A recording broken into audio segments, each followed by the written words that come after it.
Assalamualaikum warahmatullahi wabarakatuh. Pada kesempatan kali ini kita akan mempelajari tentang salah satu jenis katalis, yaitu fotokatalis.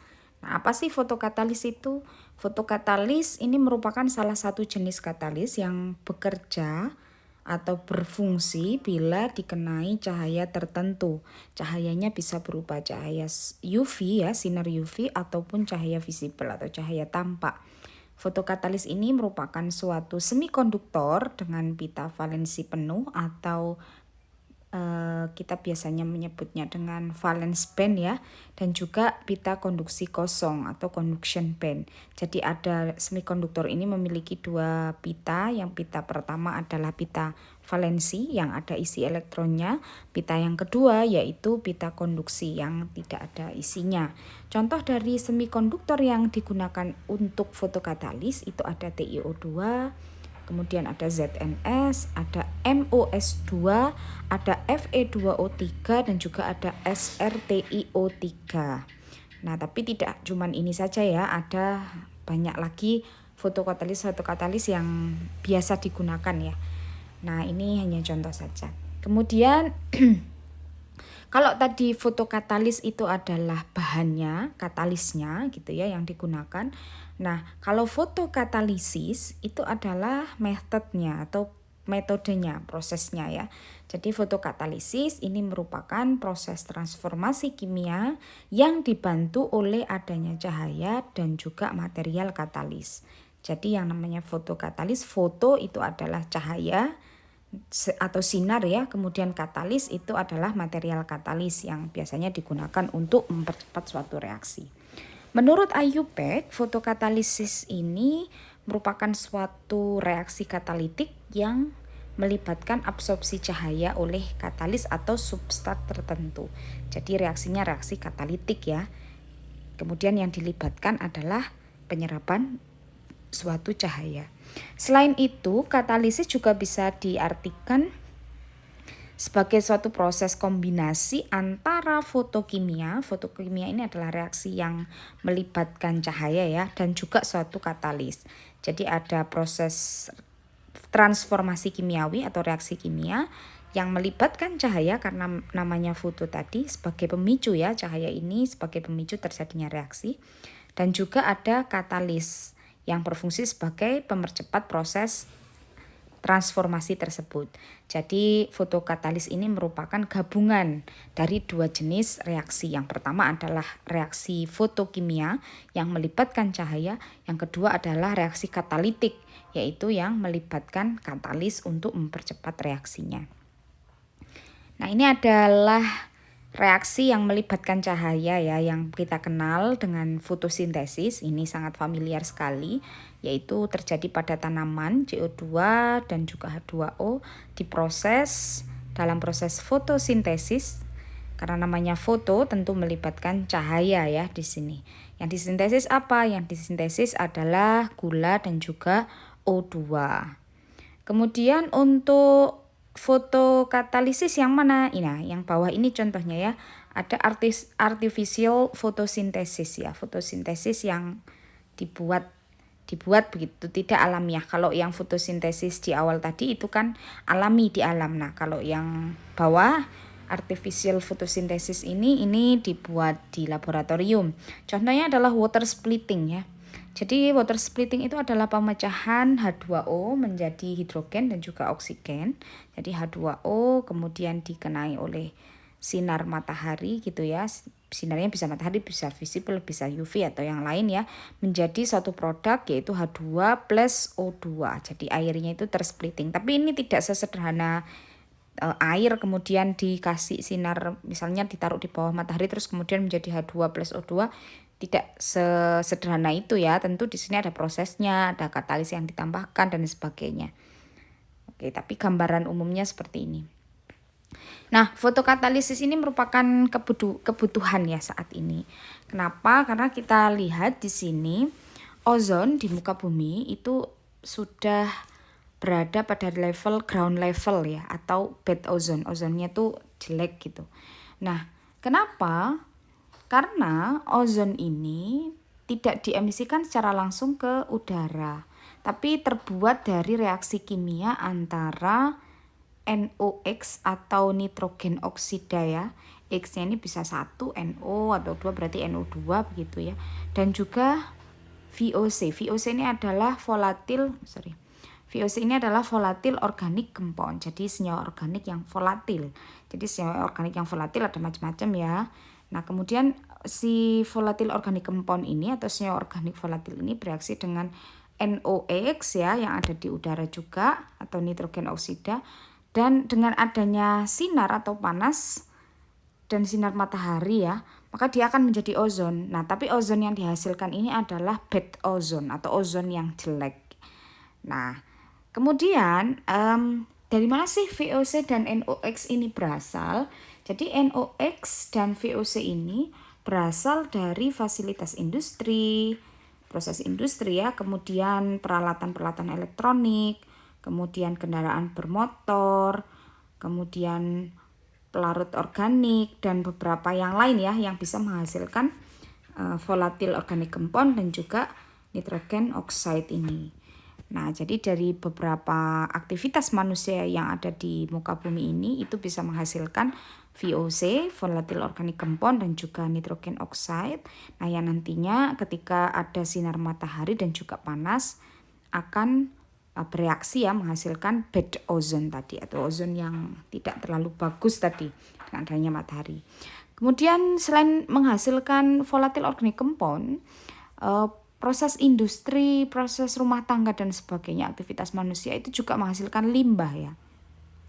Nah, di sini ketika ozonnya jelek, kemudian perairan juga jelek, itu kan akan memperburuk kualitas bumi ya, seperti gambar yang di atas itu ya. Jadi buminya itu akan semakin tua, semakin rusak gitu ya. Nah, supaya mengatasi hal ini itu diperlukan fotokatalisis ya, untuk mengatasi bad ozone tadi, mengatasi banyaknya limbah dari hasil industri, hasil rumah tangga dan sebagainya, itu diperlukan sesuatu ya, yaitu fotokatalisis ini. Nah, kenapa kok diperlukan fotokatalis ini? Nah, karena fotokatalis ini bisa berfungsi sebagai, nah ini ya, di sini ada fotokatalis nano TO2, fungsinya yang warna ungu. Kita mulai dari yang warna ungu yang atas, yaitu air purification, pemurnian udara ya. Jadi udara itu bisa dimurnikan dari beberapa material yang mengganggu seperti tadi nitrogen oxide ya, NOx atau SOx, bisa juga CO ya, cobalt, formaldehyde dan yang lain. Itu yang pertama. Yang kedua ada water purification ya, yaitu pemurnian air atau pengolahan limbah ya ini ya. Apa saja yang diolah dengan menggunakan fotokatalis ini? Ada organic chloride ya, senyawa organik klorida, kemudian ada starch, ada zat warna dan yang lain. Selanjutnya sterilization ya, jadi sterilisasi dari beberapa mikroba seperti bakteri, fungi, alga dan yang lain ya. Kemudian ada soil proof, ini sebagai pelindung tanah ya, oil soil ya, dari minyak, dan juga rain stain ya, dari pelindung tanah dari hujan. Kemudian ada deodoration ya, yang terakhir. Deodoration ini melindungi atau mengatasi bau-bau yang tidak sedap ya, seperti tobacco odor, bau tobacco, bau sampah, aldehid, amonia, merkapton dan yang lain ya. Jadi mulai dari fotokatalis TiO2 ya, ini contohnya adalah fotokatalis nano TiO2, itu bisa digunakan untuk mengatasi permasalahan-permasalahan lingkungan, mulai dari udara, perairan, kemudian sterilisasi dari bakteri, kemudian mengatasi masalah tanah dan juga bau. Jadi banyak sekali fungsi dari fotokatalis ini. Nah, kita ke sejarah fotokatalis ya. Sebenarnya fotokatalisis ini pertama kali ditemukan oleh siapa sih? Nah, pertama kali diteliti ya, itu pada tahun 70-an. Sebenarnya ini sudah cukup lama ya. Jadi prinsip kerja atau konsep fotokatalisis ini sebenarnya sudah cukup lama ditemukan oleh Honda dan Fukushima, yang berhasil mengkatalisis oksidasi air ya, mengubah air menjadi oksigen atau water splitting tadi dengan bantuan cahaya dan yang tadi ya, yaitu foto tadi dan juga potensial listrik. Jadi yang digunakan adalah cahaya sama potensial listrik. Nah, dalam penelitian yang dilakukan oleh Honda dan Fujishima ini membuktikan bahwasanya TiO2 ini bisa diaktifasi oleh adanya cahaya untuk menghasilkan elektron dan mereduksi air di sisi katoda serta mengoksidasi air di posisi anoda juga ya. Nah, setelah penelitian yang dilakukan oleh Honda dan Fujishima ini, fotokatalis semakin berkembang, semakin booming dan banyak sekali penelitian yang mengembangkan TiO2 terutama ya, dan juga material yang lain yang disebut penelitian Honda dan Fujishima ini disebut dengan photoelectrochemical water splitting ya, atau fotoelektrokimia pemecahan air. Nah, pada penelitian Honda dan Fujishima ini digunakan dua jenis material sebagai katoda. Yang pertama TiO2 sebagai anoda, kemudian PT sebagai katoda. Jadi ada dua material ya, TiO2 sama PT. Nah, gambarnya kalau kita lihat yang sebelah kiri itu adalah TiO2 yang berupa semikonduktor sehingga dia punya band gap energi sebesar 3 elektron volt. Yang bawah itu adalah valence band ya, pita valensi. Kemudian yang CB di atas itu adalah conduction band atau pita konduksi ya. Kemudian diletakkan gitu ya TiO2 sebagai anoda, kemudian di sebelah kanan itu adalah katoda berupa PT. Nah, keduanya anoda dan katoda ini diletakkan di dalam satu larutan elektrolit ya. Nah, nanti dari proses ini akan diketahui apakah TiO2 ini bisa menghasilkan elektron gitu. Nah, gas hidrogen dan oksigen ini dihasilkan dalam dua sisi yang berbeda ya. Sedangkan fotokatalis ini gas hidrogen dan oksigen dihasilkan dalam satu sisi yang sama, yaitu serbuk fotokatalis. Jadi serbuk fotokatalis ini bisa menghasilkan oksigen dan juga hidrogen. Sistem yang menggunakan serbuk ini yaitu TiO2 ini ya banyak memiliki keuntungan dari segi ekonomi dibandingkan dengan sisi yang di katoda atau sisi yang PT. Selain tidak menggunakan listrik sebagai tambahan potensial listrik ya, karena TiO2 sistem ini hanya menggunakan satu jenis material tanpa tambahan katoda seperti PT. Yang biasanya harganya cukup mahal ya. Kalau TiO2 kan lebih murah dibandingkan PT ya. Nah, sama-sama keduanya menghasilkan O2 dan juga H2O. Nah, kenapa kita memilih yang mahal seperti PT? Kita bisa menggunakan TiO2 saja seperti itu. Maka digunakanlah TiO2 ini sebagai agen water splitting. Nah, untuk efisiensi atau harga ya, production cost-nya kalau untuk menggunakan PT untuk reaksi tadi ya yang menggunakan katoda dan anoda, ada PT atau fotoelektrokimia gitu ya. Efisiensinya dengan efisiensi yang sama 5, 10, 20, cost yang dibutuhkan itu cukup besar. Kalau kita lihat yang atas ini yang menggunakan metode fotoelektrokimia ya. Nah, cost-nya ini pakai dolar ya. Itu 6,14 sampai 18,75. Itu untuk efisiensi 5, 10 sama 20. Kemudian untuk selnya itu juga kita dibutuhkan cost ya. Kalau di proses fotoelektrokimia itu juga cukup besar nilainya. Kemudian lifetime atau lama waktu pakainya itu juga membutuhkan biaya yang cukup besar untuk proses fotoelektrokimia. Sedangkan untuk proses fotokatalis kita bisa lihat biayanya itu cukup jauh lebih rendah dibandingkan proses fotoelektrokimia, sehingga ya kalau ada yang murah ngapain pakai yang mahal gitu ya, sehingga proses fotokatalis ini lebih dipilih dibandingkan proses fotoelektrokimia untuk water splitting.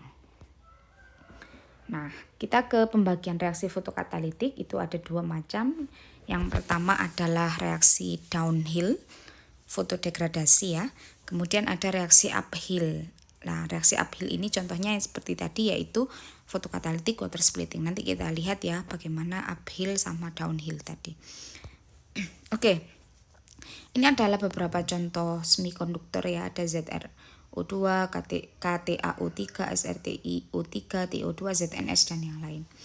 Nah, pada proses dekomposisi air atau water splitting tadi, pemecahan air, bagian bawah dari pita konduksi, ya, pita konduksi berarti yang bawah ya, yang garis yang bawah, ini kan sumbu Y-nya adalah voltase ya, volt ya.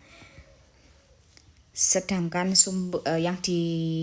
yang dilihat adalah dari berbagai fotokatalis gitu ya, dibandingkan. Bagian bawah dari pita konduksi itu harus memiliki potensial reduksi yang lebih negatif dari potensial H+. Nah, untuk membentuk hidrogen ya, Kalau kita lihat di sini, kalau hidrogen itu berarti 0 volt ya. Berarti untuk coba kita lihat yang di TiO2. TiO2 itu kan garis yang atas ya, TiO2 yang warna biru nomor 4 ya, nomor 4 dari kiri.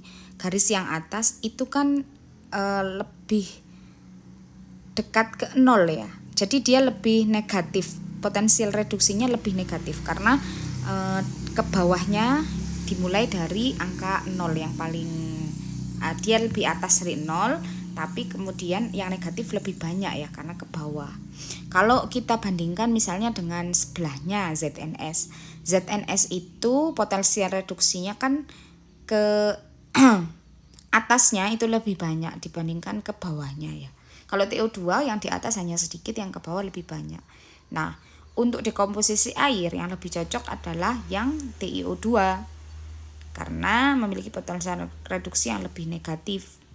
Sementara bagian teratas pada pita valensi harus lebih positif dari potensial oksidasi dari H2 untuk membentuk oksigen, yaitu di angka 1,23 ya. 1,23. Oleh karena itu band gap yang digunakan harus lebih dari 1,23 elektron volt itu untuk proses dekomposisi air. Jadi band gapnya harus lebih dari 1,23 dan potensial reduksinya harus banyak yang lebih negatif dari H+ dan juga lebih positif daripada potensial oksidasi H2. Nah, ini adalah contoh photocatalytic water splitting ya. Jadi H2O, kemudian ada fotokatalis, kemudian ada cahaya atau sinar, sehingga nanti dihasilkan H2 dan juga O2. Ini kurang ya, harusnya H2 dan O2. Nah, ini adalah reaksi konversi foton energi ya, H2O, karena ini yang disebut dengan uphill tadi. Ya, jadi dia naik gitu ya, grafiknya H2O potensialnya naik.